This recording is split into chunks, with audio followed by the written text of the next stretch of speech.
That's wild. How much would you like to have season tickets to Rutgers this year? No shit. And that sentence has never been said in the history of life. The 15 fans that are season ticket holders are pretty excited. No kidding. you get if you're a season ticket holder this year, you get to see USC, you get to see Michigan, Indiana, Nebraska, Michigan State, and Indiana. Indiana's only exciting from 2 years ago. Still. Yeah, but you're going to go watch your dick kicked in against USC and Indiana and Michigan and hopefully Nebraska. Wait, you also get to see UMass. We didn't say that. Oh, damn it. I'm sorry. I didn't mean to leave them out. I don't even know what their mascot is. The Minutemen. The Minutemen. Isn't that ironic?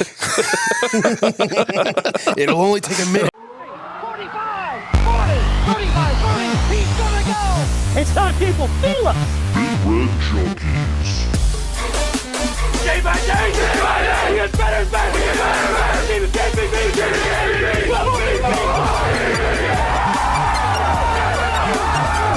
If we die, we die. Man, woman, and child in that. Put 'em in the aisle.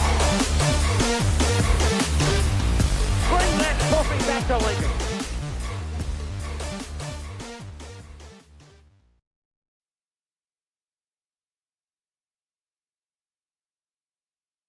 Welcome in, ladies and gentlemen. I am BJ, this is Jed, and this is Matt. Thank you for joining us here on the Big Red Junkies this evening, or this morning, or this afternoon, whatever it is that you might be watching this. Maybe you're drunk as fuck and it's 2:30 in the morning. Or 2:30 in the afternoon. However it is. I feel very attacked. Whoa. Now we know what Jed's doing tomorrow night at 2:30.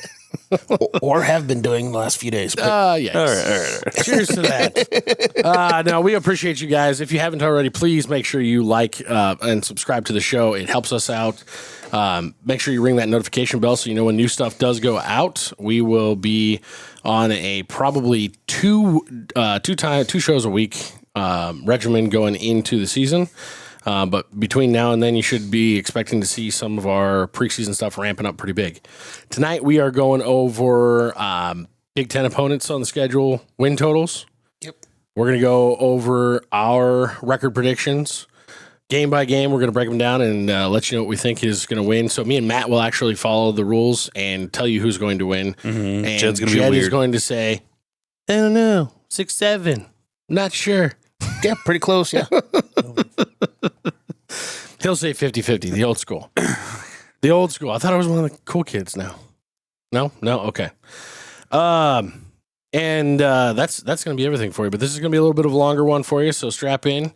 If you need to take a potty break in the middle, we'll have a little break for you. But other than that, we're going to get going. Yep, strap it on and take it. Jesus Christ. Before we do jump into that stuff, I do want to ask you guys, what did you think about Rob Orich first time on the microphone after fall camp started? What have you been hearing? Things getting you excited? Things getting you prove it mode? Things getting you what? Just him talking gets me excited. I mean, he is one of those lightning rod kind of guys that just makes you go, just sit there with your chin on your hands and just, this is so nice. Like, I guess I didn't get that, but I loved when they got asked me him, fired up a little bit. They asked him that question about what does he think about the players calling him a mad scientist, and he's like, I didn't know that, but it's funny that they would do that because I can't even read. Yeah. But then he did make sure he came back and he was like, no, I can't read, guys, just so you know. But it was still just the way he's able to. He's clearly very relatable, comfortable. Yes, comfortable, relatable. Some of the stuff that I'm hearing about the size difference in guys, which again, if you watch probably our last two seasons preview shows, we were saying the same type of thing. I mean, you listen to anybody's shows of any team across the country, everybody's bigger, faster, stronger, blah, blah, blah. Yeah. That's. Hey, I hope it's finally true though. Yeah. Yeah, I hope it's finally true every year. Well, it probably is true. It's just, what does that mean? What does that equate to is really the big question. The one point that I have heard so far from a bunch of the different writers that got down there today. So we're recording this on Wednesday evening. One of the writers that got down there today to watch some of the 20-minute open portion of practice said the biggest thing that stood out to him was not the size difference, not the physicality difference, all those different things. It was actually the fact that there was only like one person riding an exercise bike because they were hurt. Mm-hmm. Whereas the last several years, it's been 10 to 15 people on the sideline hurt as they're going through fall camp. Yeah. That can't be understated. If, in fact, we finally got our strength and conditioning dialed in, along with the dietary stuff, and people are just healthier going into the season, that's only going to help us. So, without further ado, we're going to jump into this stuff here. We're going over opponent win totals. We're kind of rapid fire through these because if you've ever caught one of these shows in the past, it's usually its own show, and we go way too in-depth on these teams. Yeah, nobody gives a fuck. Yeah. We're Go listen to their podcast. We're also not doing the non-con. Yeah. If you want the long show, go to last season. Starting off with Michigan State. Michigan State plays Toledo, Eastern Michigan, at Notre Dame. Going to be a tough one. Nebraska, at Wisconsin, Illinois at home, Northwestern at home, at UCLA, at Michigan, back-to-back road weeks. And then they get Washington at home, Oregon at home, and at Rutgers. That's a rude welcome. It's not super rude, but it's kind of rude welcome for Pat Fitzgerald back in coaching. You get your two fluff games, then you get punched in the fucking face by Notre Dame in week 3. Yeah. That's tough. Yeah, going at Notre Dame, too. And honestly, that might actually help Nebraska in this situation where a lot of people are already talking about this as a potential 50-50 game. It could be. Yeah. I think the 4.5 number is perfect for them. If they want to get the over, I could see them possibly getting an over at 5, but they better win the first 2. And I'm not even going to guarantee that considering the massive amount of changes that they have on the entire team. They're bringing in 45 new players and 36 scholarship guys. So, or they only kept 36 scholarship guys. So they're going to have to hit the ground running. And granted, it is just Toledo and Eastern Michigan, but at the same time, then the third game in, you got Notre Dame. Yeah. And so they better win the first 2 games because the only other ones in conference that are even like possibilities would be, I would say, Wisconsin, Northwestern, and Rutgers. And so if you'd have to go 3-0 in those games. Yeah. I don't know that they would. I think they're going to have a decent shot at UCLA too. UCLA is kind of a question mark for me this year, but I haven't really looked into them since they're not on Nebraska's schedule, though. So I don't. I think they're going to be better than they were last year. I agree. And if you recall, we barely escaped with that game. Yeah. I think this one, personally, I think this is going under. The one thing, I have mad respect for Pat Fitzgerald. Mm-hmm. I'm so excited that he's back in college football. I think he's a great coach. The thing about Pat Fitzgerald and everything that's ever been good about him at Northwestern was he had the buy-in because it was his alma mater. He had the tenure, which had allowed him to, even though they were doing it at a lower level, kind of be able to always have that next man up mentality, which allowed them to sustain some success. And they went on more of a every 3 or 4 years rotation. Like they'd get really young for 1 year and then they'd all grow together. Then they get really young for 1 year and they'd all grow together. He's putting together a team in a new version of college football since he left with half the roster that doesn't know each other. Maybe it'll be gangbusters and they're going to win 6. I don't see it. I'm going under on this one. Yeah, I'm definitely going to go with the under. It's the safest bet considering all the circumstances. I do agree that I love the Pat. Jesus. The fact, I swear I'm not drinking. Yeah, we've not been drinking for very long. No, I'm actually not. The fact that Pat Fitzgerald is back in college football, I am not necessarily super happy that he's back in the Big Ten because he's kind of bit us in the ass for many years since we've joined the Big Ten. But they got a giant donation just sitting waiting for them to show something. Yeah, they don't have it yet. That's why they're not there yet. I think that he can build Michigan State into something. He's just not there yet, so I'm going with the under. Yeah. I don't want to be boring, so I'm going to take the over. I think they're only going to win. Great, 5. we just lost our first one. If you haven't been following along, we do prop bets and game picks all throughout the season, and we keep Jed keeps a running tally, a total score for us. And Matt has wiped the floor with us, 3 of the last 4 years? Last year was a lot closer, but normally Matt runs away with it.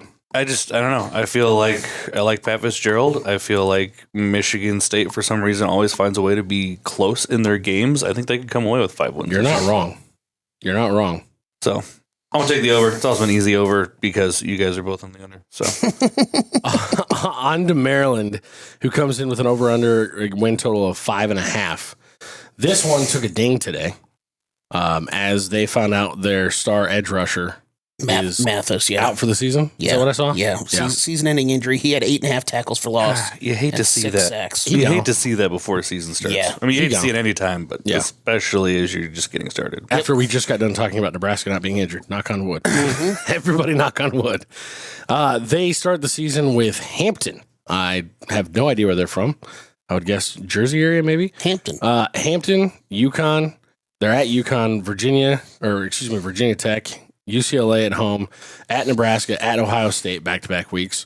Then they're back home for Rutgers, Illinois, at Purdue, Wisconsin, at USC, and then back home for Penn State to wrap up the season. They actually don't have a terribly difficult schedule. No, they do not. No. You have Ohio State and Penn State, and everybody else, you can at least be a contender in the game. Mm-hmm.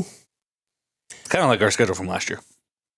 I think they're making make or break as far as getting the over on this is either against Virginia Tech in week 3 or against us, because Virginia Tech is replacing a lot of players as well, bringing in James Franklin. How quickly will James Franklin get his stuff going? Will it be by week 3 or will it be later on in the season for him? So if they can beat West Virginia or Virginia Tech, I think they can possibly get to 6. There's a couple of these games that are a bit of a coin flip. The Wisconsin game, I'd say, is a coin flip. The Rutgers game, I'd say, is a coin flip. But my thing is, and hell, they could even lose to UCLA, so they could possibly have 2 losses coming into the Nebraska game. And I think the hot seat that Mike Locksley's on, if they can come into Nebraska with 2 losses, or even if they get beat really badly in one of those games, I think it could downhill slide really quickly for them. Yes. Yeah, I'm with you on that, and because of that, I'm actually going to take the under here. I'm only seeing 4 wins on here. Yeah, I'm going with the under as well. That sounds like we don't really know anything about Purdue.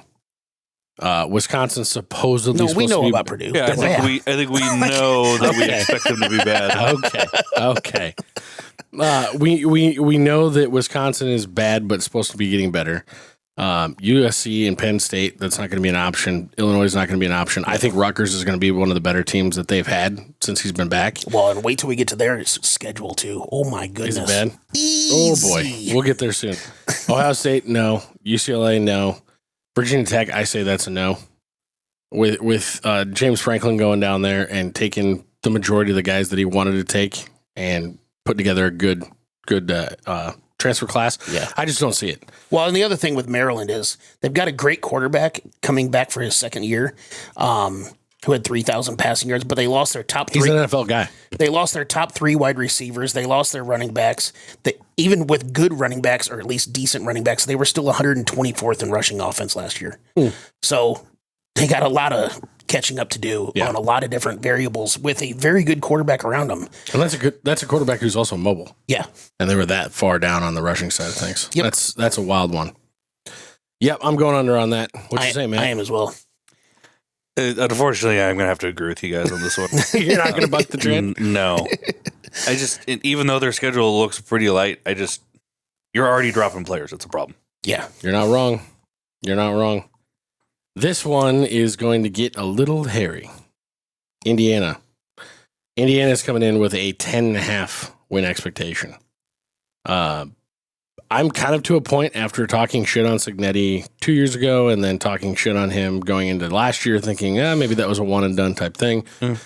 I don't think I can doubt the guy anymore. I doubted him in the Big Ten championship game. I doubted him in the playoff. I just don't. I don't think I can put down on this anymore. I'm going over. I'm gonna put that out here now. But they play North Texas, Howard, Western Kentucky to start the season, and then they get Northwestern. Then they get at Rutgers, and then they come out to Nebraska. So they have to basically do nothing before they come play at Nebraska. Yeah, that's tough. I'm not gonna. I can't logically sit here and say that I don't still have doubts. Because they just literally went undefeated and crushed everybody and won the national title. And lost a shit ton of people. Although they did bring a defensive stud back. But they lost a bunch of people specifically on offense. They're going to be probably more of a defensive oriented team because they've got a great defense. Not just that one guy. They're going to have one of the best defensive lines in the entire country. They're still going to have the experience in the offensive line, bringing back 3 guys. I think they brought in a transfer from Wisconsin who started last year too. Yep. So like, yeah, you're losing the Heisman Trophy winner. You're losing 2 of your top receivers. But they're also, I struggle saying Indiana's reloading. That's very hard for me to have that kind of a concept. But at the same time, they're bringing back a very experienced bringing in a very experienced quarterback. But the thing is, we have this conversation with Anthony Calandri as far as his turnover issues in the past.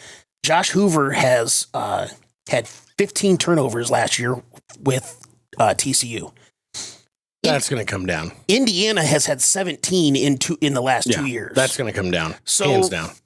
I mean, the only ones on this schedule that I even question. I'm just saying, if we're going to continue to use this narrative with Calandria being turnover prone, why can we not say the same thing with Josh Hoover? I'm with you. There's just a proven commodity at quarterback coach and OC over there.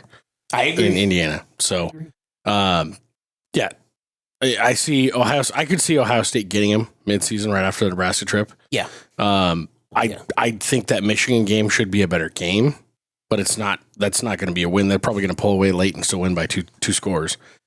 They're lucky they're getting USC at home, but then I think the only other maybe tough game for them. It's not been good for Big Ten teams to go 2 time zones. Going out to Washington that late in the year, if Washington's healthy. Well, usually it's the time zones going the other direction from the west to the east. Fair point. But Washington is a tough place to play. Washington's a tough place to play. That's going to be the best team that's been there since they played the national championship game. At most I could see them going 10-2. At worst, I mean, I still think that this is an 11-1 or 12-0 team. I'm going to lean under just at 10-2 though, because I do think they're going to. Is Jed foreshadowing his Nebraska picks? No, I said 10-2. Nebraska's not beating Indiana this year. I think we'll get there. I do think that they lose to Ohio State. I think that they lose one of the 3 between Michigan, Washington, and USC.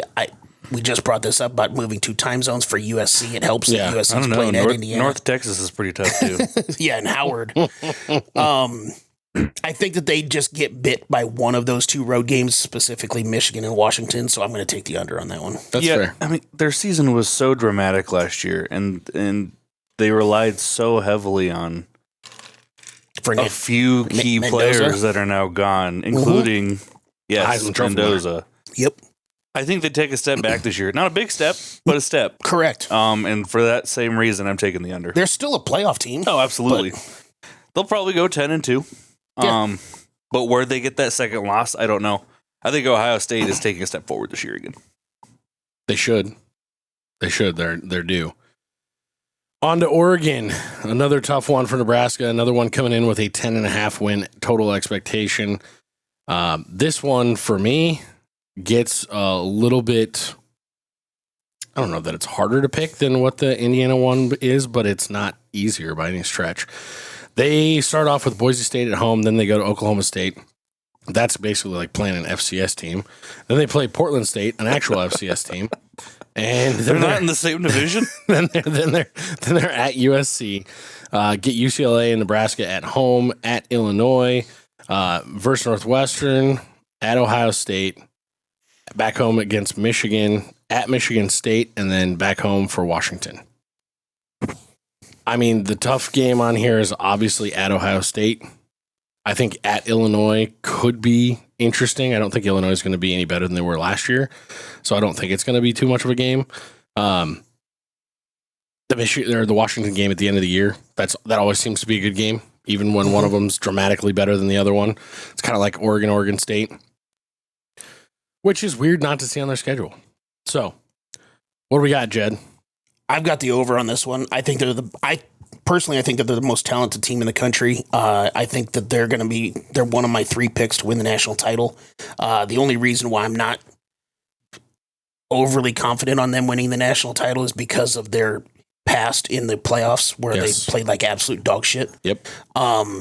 But there is no reason that this team should not win the national title. That does not mean that they're going to go undefeated. I mean, 2 years ago, we saw Ohio State win the national title with 2 losses. So that I'm not trying to say undefeated by any means, because playing at Ohio State is going to be really hard. That's my thing. At Ohio State, I don't. And see then them the going fact that undefeated. I don't think Michigan's going to be anything too terribly scary, but having Michigan the week after Ohio State is going to be tough, even though it is at home with Oregon. And then But they might be licking their wounds and taking it out on somebody too. maybe, but they also might be licking their wounds and be too hurt. I mean, who That's knows? true. I can see Oregon actually going undefeated throughout the regular season and then could too. still losing in the first round of the playoffs. Yeah.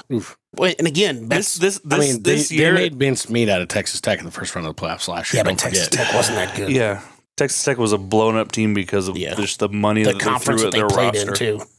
That's fair. It's kind of a prove it year for me for Dan Lanning when it comes to the playoffs, though. He has I'm with not you. been good Nope. in the postseason. I'm with you. And at some point, when does it become a really good isn't good enough situation? You're looking like your dad. That's Kirby Smart. There was a Kirby Smart joke because he's also been bad in the playoffs for the last 3 years. Yeah, but he has a back-to-back national title, so he doesn't. Blah blah blah. Also, Dan Lanning doesn't Blah, look blah, near blah, like Jed. that much of a lesbian like Kirby Smart does. It's just a visor, dude. It's just a visor. Yeah, just a visor and a clean cut face, and he just and a bowl cut. yeah Yeah, I'm going over on this one, no doubt. over for me as well. Yeah, me too. Washington, I think this is going to be one of the most fun games of the year for us. It's on Halloween night. Washington's coming in with an over-under win total of 7.5. This one is interesting to me, mostly just because we don't know enough about Washington. Like, they should be good. Jeb Fish is a good coach. They've got facilities, they've got talent, they've got all those things. But He's got a great name, except that he spells it wrong. they've also kind of shit the bed a couple times a year since he's been there. They start Jesus the season off Christ. against Washington State, then they got Utah State, Eastern Washington, Minnesota at USC, Iowa at Purdue, at Nebraska, versus Penn State, at Michigan State, Indiana, and Oregon to wrap up the season. That is a rough end of the season. It is, but we already talked about this with Seattle being such a hard place to play, and most of their tough games, Iowa, Penn State, Indiana, they're all at home. That's going to help them tremendously. That's fair. That's not gonna fair. help him against Indiana. And even their two tough road games, it's still in their same time zone. Yeah. With Oregon and USC. So it's not like they have to travel super far. We talked about that whole West Coast stuff. Yeah. They don't have any of those tough games that they're traveling to the East Coast for. So, I mean, I think that this schedule sets up pretty nicely. As much as you just look at the names, it's a tough schedule. It sets up for them very nicely, considering all the circumstances around it. Now, how does it play out as far as the quarterback that wanted to leave and actually did put that's going to be an that whole interesting fiasco? story. Also, The $4 million quarterback. Jed Fish got brought up to take the Penn State job that he ended up turning down. So, like, how does that, does that still manifest itself if any bad stuff starts to happen early in the season for whatever reason? I'm actually going with the over on 7.5. I think that they're going to be really good and possibly make the playoff. Okay, so we need to break this down because right here I'm seeing 7 wins max. That's a big leap from 8 wins to making the playoff. I'm Well, not it's saying only they're one game, really. I mean, yeah, they could be 9-3 and be in contention. I said maybe make the playoff. If they win 8 games, they're beating a good ranked team because they've got to beat Iowa, they've got to beat USC, or they have to beat Penn State. And I think Penn State will be ranked at that point of the season. I only see 2 or 3 losses on this schedule, though, so I could even possibly see 9 wins. Yeah, but I think so. Just as I ran through it, I see a loss at USC. I see a loss against Iowa. I see a loss versus Penn State, Indiana, Oregon. Because don't let anything fool you. That Penn State roster is still really loaded. That's going to be a good team this year. And they remember that they were allowed to win games at the end of the season last year. And I love Matt Campbell, but this is still a giant step up from Iowa State. You're not wrong. You're So- not at all wrong. And they also apparently have NIL issues. I'm going under. I don't see it. I think 7 is their ceiling with this schedule. I think that Iowa game might make or break their 7. I'm going with the over. Honestly, I think the USC game might decide a lot for them. If they It's going to be telling for sure. If they slip and lose to USC, they'll go under for sure. That won't be slipping and losing. USC will be ranked higher than them in that game. Okay. Still, you start sliding. The back 5 games on their schedule fucking suck. Yeah. And Michigan State catching him at the end of the year, if Pat Fitzgerald is really putting it together there with a better roster than he's probably ever had from a talent perspective, you're looking at that being a tough game too, heading into 2 really, really hard buzzsaws. That one I could see possibly being one of those West Coast to East Coast games because last year, Washington went to Wisconsin and played a snow game and lost it with a quarterback. Damon Williams is really good for Washington, but he's an Arizona kid, so you go up to East Lansing in November, and that one might be tough for him, depending on the development of Michigan State. Yes, yeah. I'm taking the under 2. On to the Fighting Illini. Mostly because they're going to lose at Nebraska on Halloween. So. Illinois is coming in with the same 7.5 win total. The over is much less projected here. The over for Washington hitting currently sits at a -170, so they're expecting that to hit. The Illinois, you're getting a value of +134. So what you're looking at here is UAB, Duke, Southern Illinois, at Ohio State, back home against Purdue, at Michigan State, back home against Oregon, at Maryland, Nebraska, at UCLA, then Iowa, and at Northwestern. They actually have a pretty fucking easy schedule. Yes, they do. Jesus Christ. Pretty easy schedule. 7.5. The only weird thing is they're so back and forth on whether or not they're at home or away. That's the most back and forth I've ever seen a schedule on here. Literally every other game outside of the first 3. This is an easy over for me. I'm getting 8 wins without counting a win against Nebraska. Like, they're going to go 8 or 9. So this one's actually tough for me, and I think I'm going to take the under only because they are replacing a shit ton on that team, including coordinators. But new quarterback, new running, or they got one of their 2 running backs back. The second running back is switching to tight end. But they only have 3 defensive starters returning. They're all in the secondary. They're switching defensive philosophies to the 3-3-5. Which, if you're going to do it, that's the time to do it. But I would, because I think we all respect Brett Bielema and think he's a really good coach. I think he's a great coach. I would rather be playing Illinois early than late, because I think late they're going to maybe get their shit together, which might play a factor with Nebraska. The fact that we have to play them in November. But I'm actually going to take the under just because they have too many question marks on the entire team. And I don't know how they're going to come together, especially you got week 4 at Ohio State. And then who knows about week 6 at Michigan State. Again, with the whole Fitzgerald stuff. Fitzgerald and Bielema are kind of the same way, where it's like you'd rather play them early than late. You're not wrong about that. He's going to get the team together by yes. then. You always got to be careful, though, talking about Brett Bielema and getting his shit together, because he always has the look on his face. Was that fart something more? Yeah, he does. He does. Oh, man. We are moving on to Rutgers. Rutgers is coming in with a pitiful 4.5 win total, but they are projecting this to go over. I apologize really quickly. What did you guys have on Illinois? Over or under? I took the over. I didn't actually say. BJ's just skipping ahead. I'm sorry. I thought you said 2. I thought you were taking the over as well. It was 7.5. Yeah. Yeah, I think they're going to win exactly 8 games. So I'll take the over. Go ahead, Rutgers. They can't win kind of 8 games. They're either 8, 9, or If 7. I could take a push, I would. Rutgers Do is it, at 4.5. I dare you. Rutgers is at 4.5, and like we talked about already, Shiano's already talking about how this is the best team that he's had since he's been back there. They kick it off at home against UMass, and they're at Boston College, and they have at home USC, going to be a tough one. Then they're at home against Howard, and then they're at home still. This is a long home stretch in the middle of the season against Indiana, and then at Maryland, at Northwestern. Home versus Michigan, at Wisconsin, home versus Nebraska, at Penn State, home versus Michigan State. With the exception of the Penn State game, they don't play any hard games on the road. Yep. That's wild. How much would you like to have season tickets to Rutgers this year? No shit. And that sentence has never been said in the history of life. The 15 fans that are season ticket holders are pretty excited. No kidding. you get if you're a season ticket holder this year, you get to see USC, you get to see Michigan, Indiana, Nebraska, Michigan State, and Indiana. Indiana's only exciting from 2 years ago. Still. Yeah, but you're going to go watch your dick kicked in against USC and Indiana and Michigan and hopefully Nebraska. Wait, you also get to see UMass. We didn't say that. Oh, damn it. I'm sorry. I didn't mean to leave them out.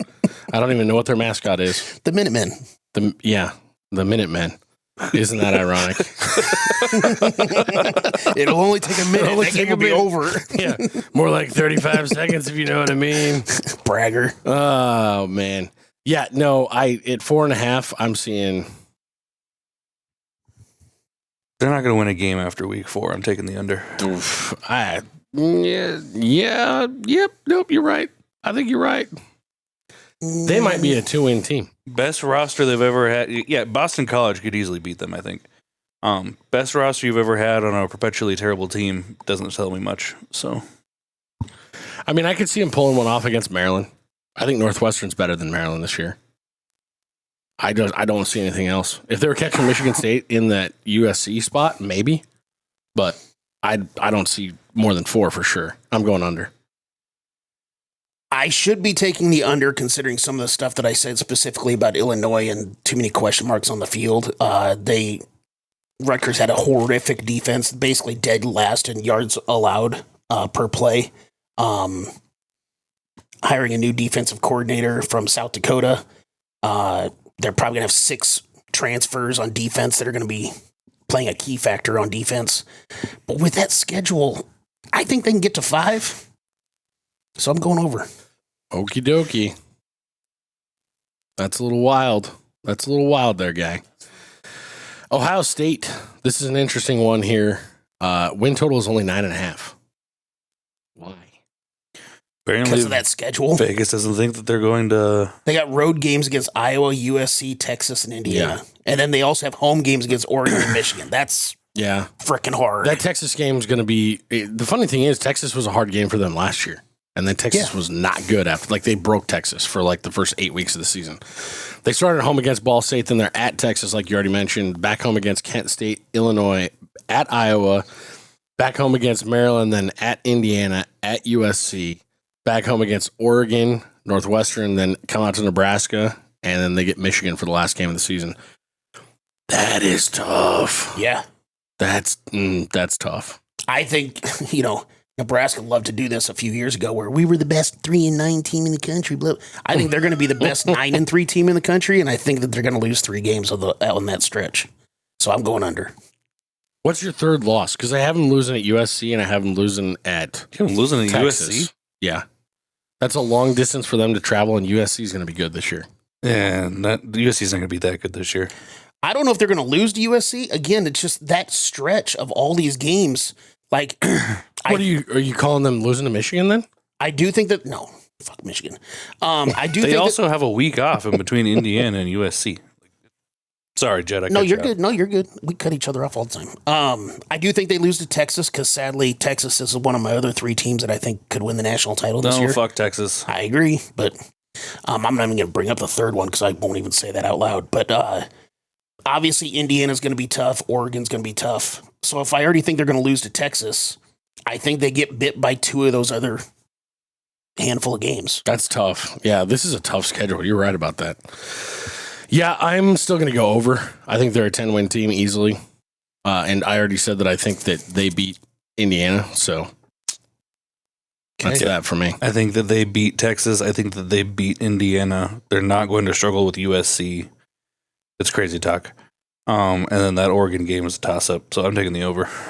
If they beat Texas in week 2, then I'll lose this one. They're going to beat Texas in week 2. I sure as hell hope so. Texas also just plays in a weaker conference. I mean, statistically, you're not inaccurate over the last 3 seasons. Prove it, bitch. SEC stands for second. You got to work on that. That was terrible. Womp womp. It died. We got Iowa to wrap this up. Iowa's coming in with a 7.5 win total. They are projected to go over that. This is an interesting one for me because I don't know what to think about Iowa. I never do. Is it or Every isn't single year, I have Is no it or idea. isn't it Curtin Francis last year? Is it or isn't it potentially the staff is going to fall apart and the defensive coordinator is going to leave? They did lose the best special teams coordinator in the country. They lost a boatload of players. They're replacing a bunch of stuff. But Iowa's going to be the same team that they've been for the last 2 decades. thank you, because I was literally about to say, if you think about Alabama from like 2008 to 2020-ish, they constantly had the reload. They had the next man up mentality. They were steady Eddie. Iowa is the middling team of the Alabamas. Yeah, they're never actually reloading. They're just, who's in the cornfields? Grab them and let's teach them how to throw a football around. Let's grab that bear over there. How many times have I said to you guys, Iowa's the same team every year? You're not wrong. Yeah. It doesn't matter how many people they lose. They're losing 27 seniors. Yeah, and they're going to make 8 wins. It's What just they do. fucking what they do. They get to open all 3 straight road game or home games. Northern Illinois, Iowa State, which is going to be nothing burger this year. That's not going to be the game we've grown to expect it to be for the last decade. Not at all. Then Northern Iowa, that might be the barn burner. You never know. What was that? Was it 2-3 for like the first half of that game a couple of years ago to open the season? Then they have to go to Michigan. That's going to be a tough game. I don't think Michigan's going to have it all put together by that point. That 3-game stretch.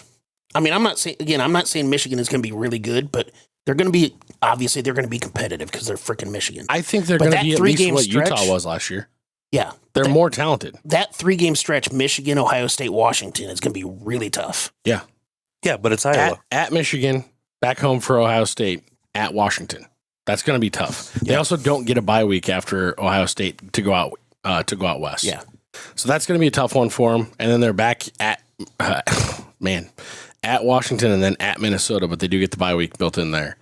Then they're back home for Wisconsin, at Northwestern, Purdue at home, at Illinois, and then they play Nebraska at home. You see, on Black Friday. My problem with Iowa is I didn't need you to read me the schedule. Mm-hmm.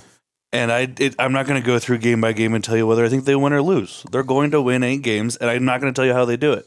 They could fucking lose. They won't be able to tell you either. They could lose to Northern Illinois in the first week, and they'll still win 8. They might beat fucking Ohio State.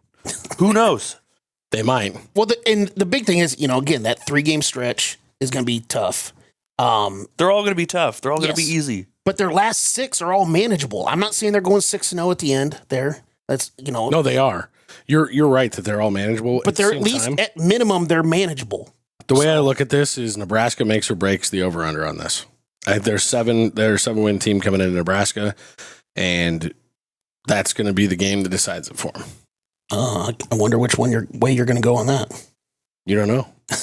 We'll get there, Jed. We'll get there.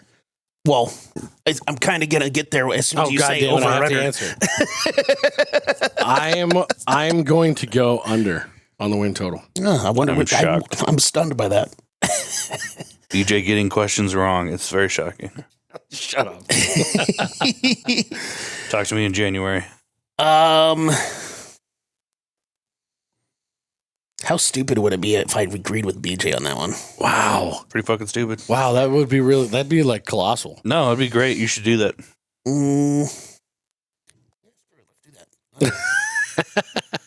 I love it when you two match up. I'll give you the point. Because I think they're going to either win 7 or 8 games. Let me ask you this. How much do you think Mike Eckler leaving us is going to affect our special teams? I mean, it will affect it. Yeah, it'll have a little bit. I mean, how detrimental do you think him leaving is? I mean, considering the last 4 games of the season weren't really overly spectacular, I don't know. Because I don't think he's as impactful as Iowa's special team coach. No. And he's gone.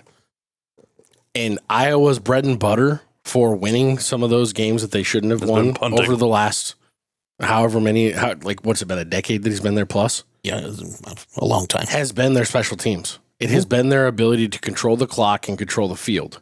And if there's even a 10% decline in their special teams play, that could really hurt them.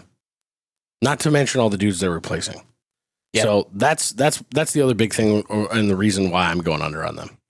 If they would have an experienced quarterback, and I don't even necessarily mean at Iowa, just an experienced quarterback coming in this year, I would take the over.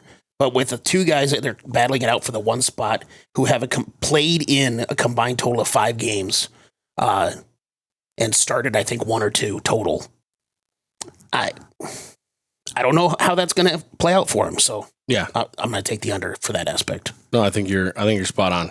Crap. You know what I forgot to say? No.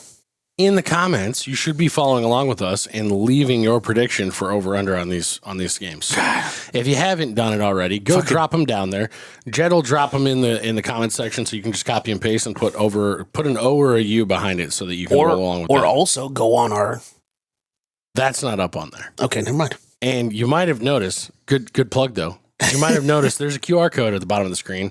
We have put together a new fan hub for following along with our shows, but also just for game updates, things like that. That's a place where you can go out and find our shows. You can go out and find all kinds of different fun stuff, but there is a place for you to log in. You can interact on a Twitter-like board if you want to do the message board thing and get the message boards going. If you want to jump in there and follow along with our show questions or prop bets throughout the season, all those different types of things, you can create an account on there. It's all free. It's all for you guys.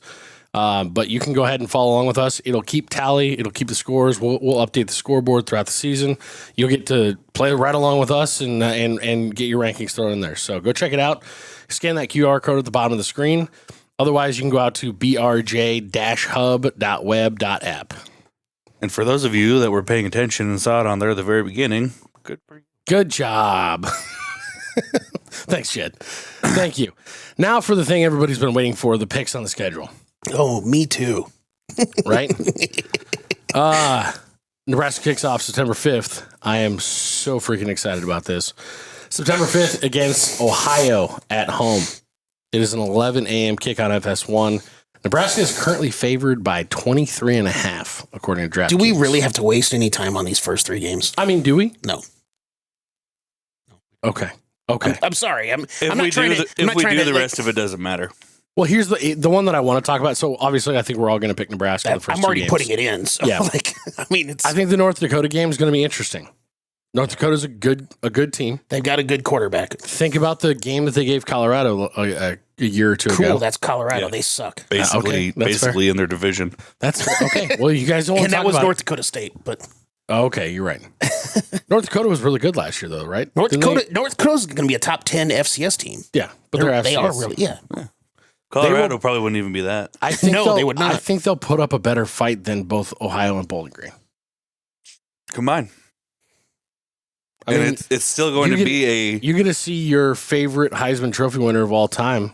Yeah. Coming to Lincoln. Well, he's not my favorite Heisman Trophy winner of all time. He's just the rightful winner of the 95 Heisman Trophy. Okay. I think we're going to need to bring Tommy Frazier onto the show to debate that. That's okay. I think we should do that. What do you guys think? If we should bring Tommy on, drop Tommy in the comments, and we'll do our best to get him on here. I also mainly following along. I also mainly only said that again for like the couple of people that wanted me to get kicked off the show for saying that, but whatever. Yeah, the spread on the North Dakota game is still going to be 17 The dude that points. said Eddie George was a mediocre running back. Like, okay, cool. There's a reason I didn't respond to you, bud. Not worth it. Fair enough. Get into the meat of the schedule. The Big Ten kickoff. Michigan State at Michigan State. Been a tough place for Nebraska to play over the last decade. We've already kind of touched on Pat Fitzgerald's return. To be fair, a lot of places have been a tough place for Nebraska to play. Okay. Keep rubbing it in, Jed. No, I'm not trying to do that. I'm sorry. This is going to be, I hope, a not as good of a game as I expect it to be. I think it's going to be a pretty decent game, but I do expect Nebraska to come away with a win here. Yeah, I do too. I like the time of year for Nebraska too. I hate playing up in East Lansing later in the year. Yeah, hopefully it's still not snowing. Yeah. At that point. It's more the rain and stuff that I worry about going up there. And the colder it is when you're getting rained on sucks. Mm-hmm. Yeah. So. Yeah.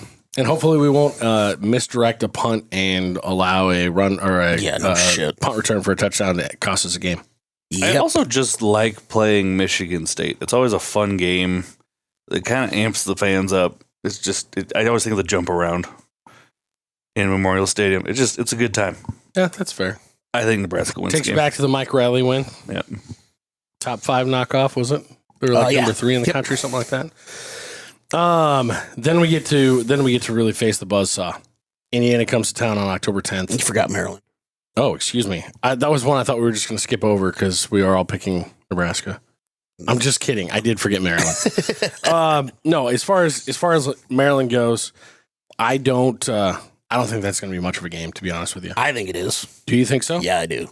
Maryland coming into Nebraska? I think Nebraska's going to win, but yes, I do think that's going to be a tougher game than expected. Yes. Fair enough. Also, for some reason, I feel like Nebraska always makes their homecoming games a little disappointing. So I think it'll be a close game. I think Nebraska wins that as well.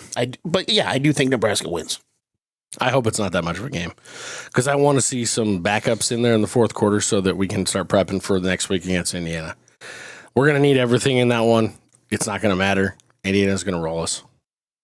I don't even have any analysis on that. I don't think we're there yet as far as that goes. If it's a competitive game, I'm going to be very happy.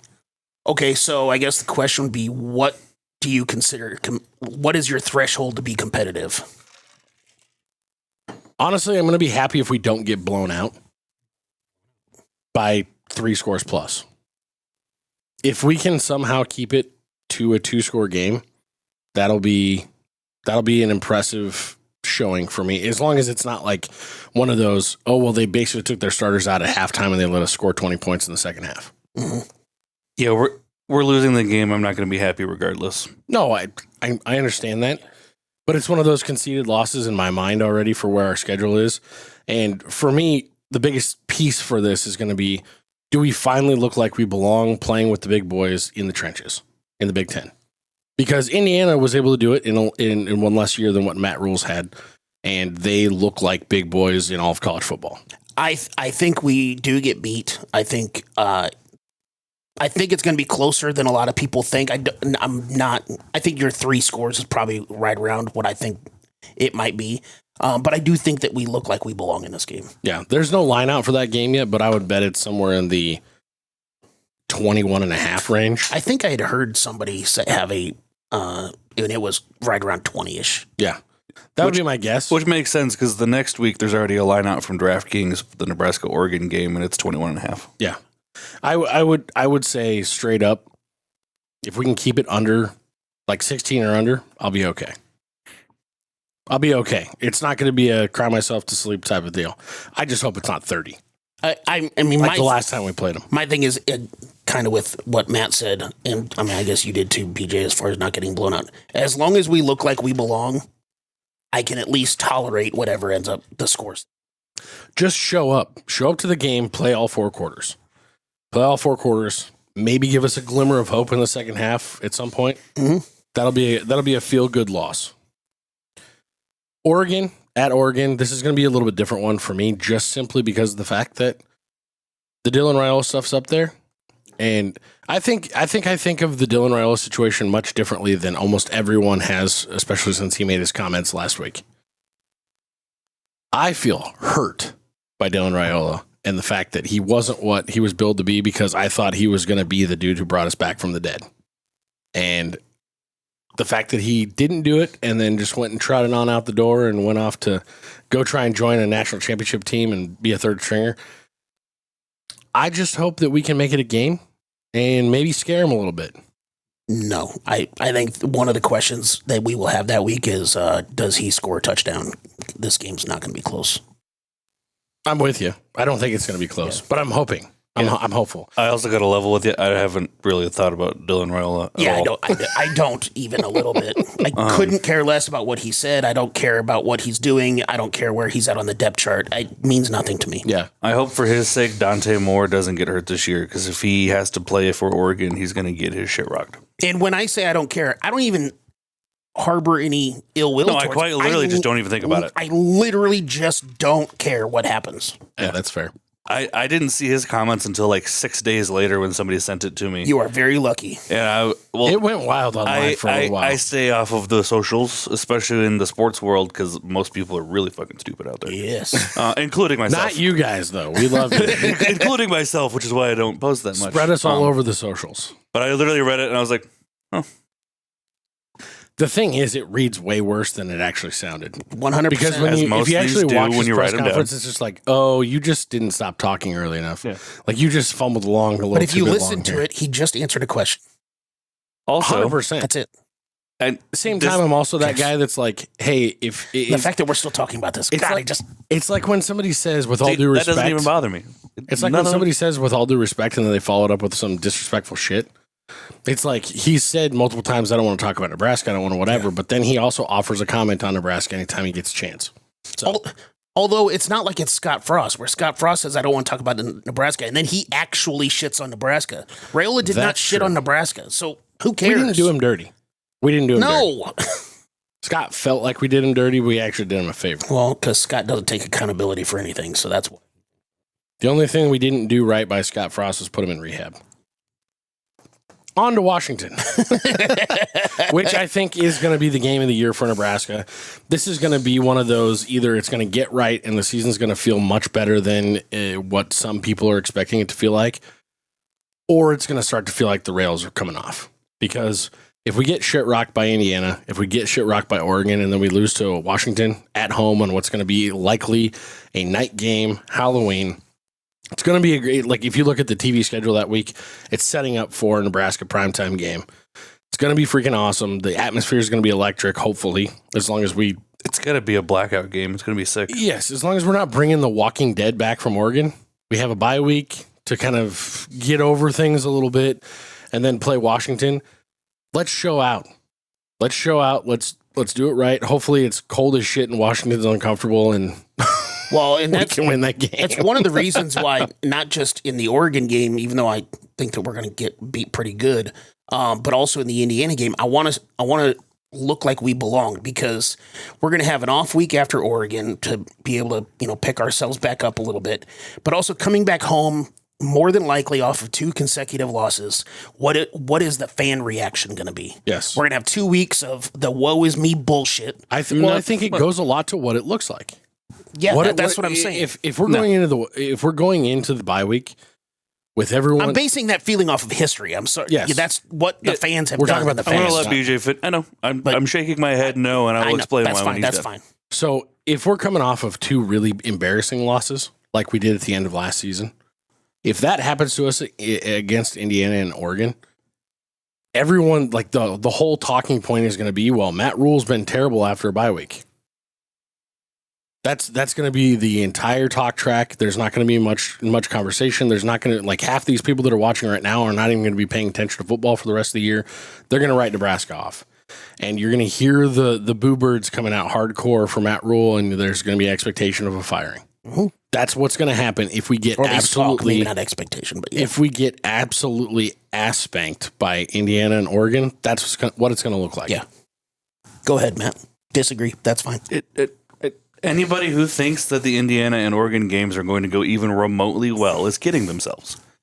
And so agree. If we all just keep a level fucking head, which I think a lot of people have come to that. We're sports fans, right? Also, remember, Matt, you're the one that said you stay off social media. You don't see the... Fine.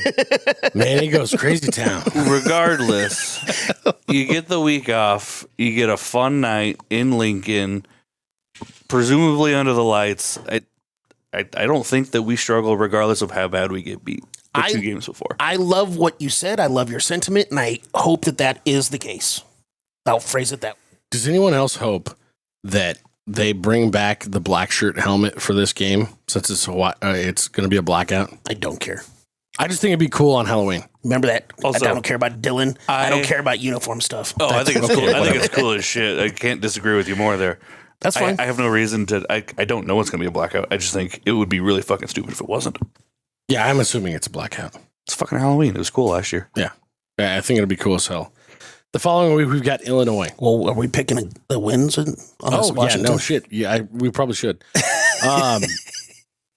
Honestly, I always got to be the positive boy on this show. I'm going to take Washington, or I'm going to pick Nebraska, excuse me.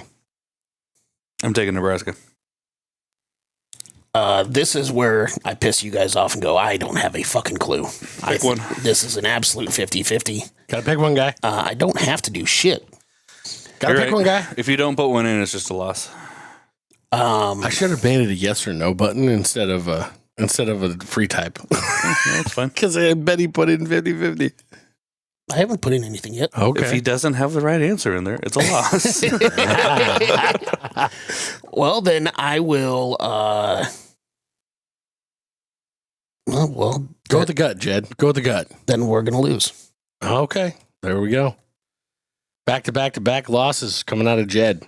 So I'm interested to see what you say about Illinois because we're going to Illinois later in the season. Bielema's going to have it figured out in the trenches. They're going to have a quarterback that's firing things that should not be firing things. Again, this kind of goes back to our conversation earlier. We're playing Brett Bielema later in the season is not ideal.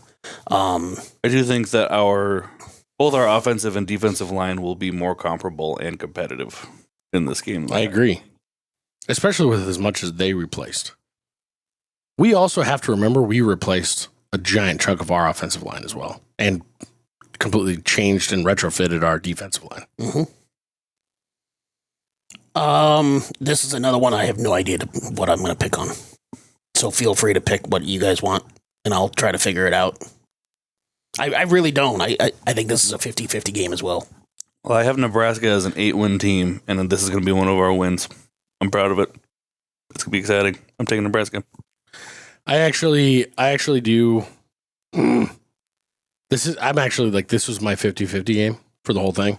I am going to go with Nebraska here, just simply because of the fact that if we're actually going to get over the hump, we're going to have we're basically going to have our November in the middle of the year, and then we're going to have a decent rest of the season, unlike we've ever had for the last decade plus. Yeah, Nebraska's going to have 2 slides where we lose 2 games. Well, not to jump ahead in the show, but I'm gonna pick a 7-5 record. So in order for me to get to 7-5, I have to have Illinois winning this game. So I got Illinois. Oh man! This mean he has, yeah. He just foretold. Yeah, it means he has Nebraska beating Iowa. That's Yeah, weird. he just foretold. Or Ohio State. Oh, maybe. Hello. Sure. We beat Ohio State and then shit the bed against Iowa. That would be the most Nebraska thing to do. It's so sad that that's a saying, but it's a saying. Rutgers on November 14th. I don't think this is going to be a game. I think that this will be a frustrations or okay, let me put it this way. Frustrations are going to get taken out on this game. Whether it shows up positively or negatively, I don't know for sure, but I do think it's going to show up positively. We're going to stomp them. I mean, I've got us coming off of a 4-game losing streak, so we better be really pissed in this game. But yeah Nebraska's going to win this game. Yeah, and hopefully it's not 100-mile-an-hour winds like it was the last time they played at Memorial Stadium. Well, this was at Rutgers. So. Oh, yeah, it's at Jesus. Yeah. Nebraska wins this game, and they win it big. Calandria for Heisman. No, I'm just kidding. No. If you think that's not going to be the call, if we beat Indiana somehow and we're 6-0 starting the season, that'd be a hell of a deal. If we start the season 6-0, people are going to expect a national championship. Yep. Or we just beat the Natty. So, are you taking Rutgers here? You're taking Rutgers for real? No, sorry. I was brain fart. Like, he thought we moved on. Yeah, it's a no-brainer. You didn't say it. I did say it. I said I got us coming off of a 4-game losing streak. But BJ's yes, drinking for the first time in a long time on this show. I guess I'm getting tossed on my half drink that I've had so far. Well, you are a lightweight these days. Yeah. Jeez. Guy loses a little weight, now he's a lightweight. It's not my fault you got to go home at 8:30 on a happy hour. Jesus Christ. November 21st, Ohio State rolls into town. I think they're going to be rounding into playoff form by this point. Yeah. Hopefully, this is not a scrub game by the second half. That's the way I'm looking at this. They roll into town and roll out pretty quickly. Yeah, I just go back to specifically the Oregon, Indiana, and Ohio State game. If we just look like we belong, I'm not going to be upset about a loss. I'm not. Yeah, I mean, Ohio State's going to win. Matt? I mean, it's really not. Ohio State's going to win. You don't have anything else to say?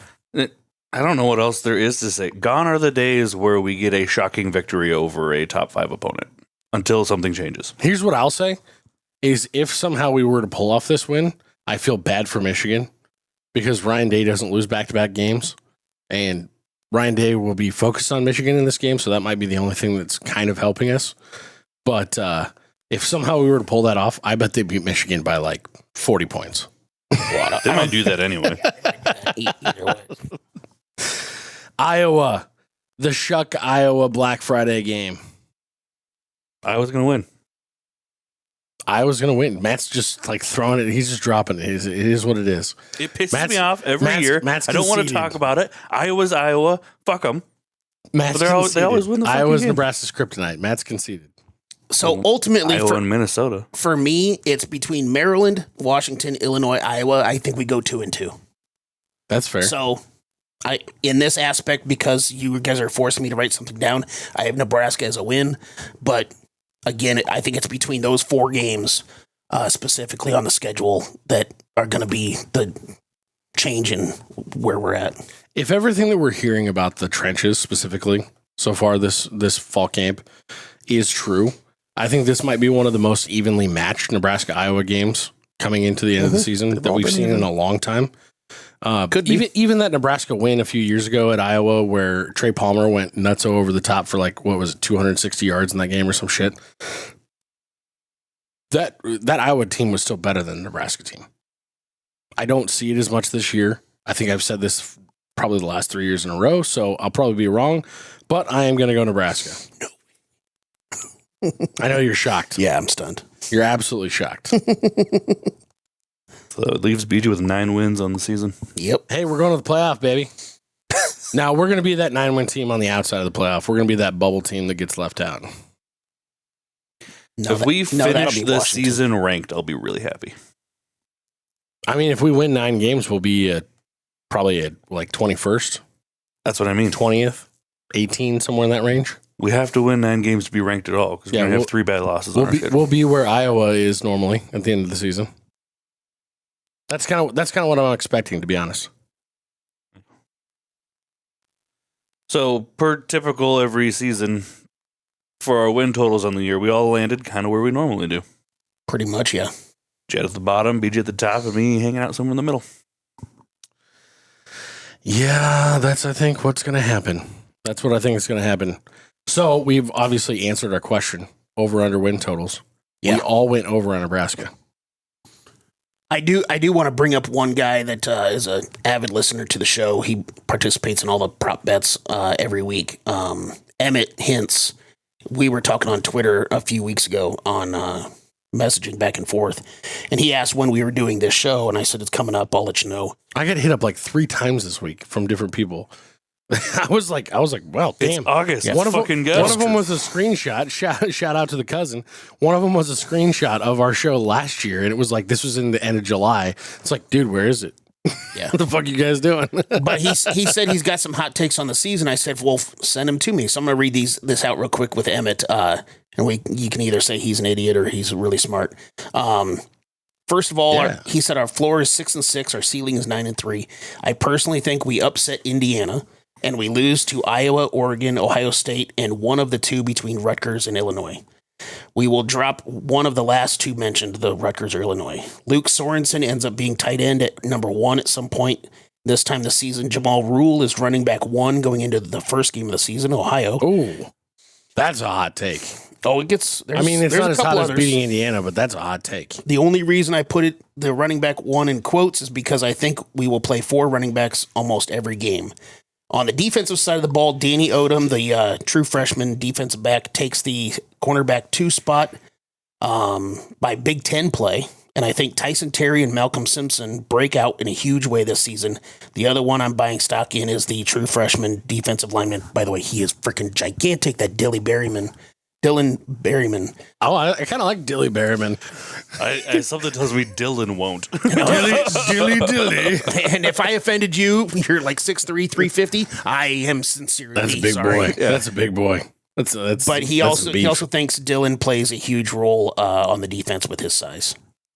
Well, I mean, Orich did say he's looking to rotate 6 guys on the interior of the D line.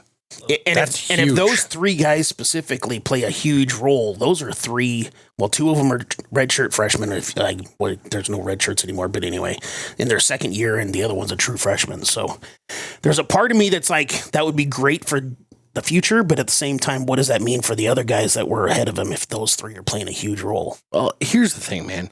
I think that it's been pretty obvious, especially with the offensive line, that the recruiting in the trenches for the duration of the Matt Rhule era so far was subpar.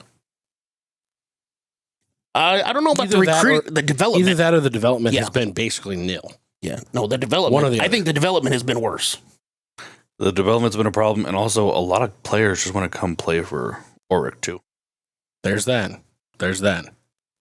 I don't know. I'm excited about it. I'm getting super amped up for the season. We're in the dangerous part of the offseason where all of the naysaying has kind of gotten tired and people are starting to find reasons to believe. Mm-hmm. And it's been a slower build than it normally is. And by this time. people, he means himself. Fair enough. I'm easily influenced. But what I'll say is that all of the people that still, as of 2 or 3 weeks ago, would normally have already been talking positive and trying to find silver linings and all those different things, they were still being negative. And now all of a sudden this week, it's like everything's turned the corner. All of a sudden they get some eyes on practice and it's like they forgot what a normal college football player is supposed to look like. So everybody's huge and looks so much better. And to be fair, they are kind of huge. They do look pretty good. I mean, they are huge and they look good. And there's a lot of guys that look better than they've looked. My question is, have we finally got some of the bodies in the right positions to get to the right things done? A Cam Lenhart, that sort of a thing. A Riley Van Poppel, that sort of a thing. The types of players that are supposed to be in the type of defense that we're now going to be playing, especially like looking at the defensive side of that, it's so different sounding, even though Rhule keeps trying to downplay the fact that this is much of a change.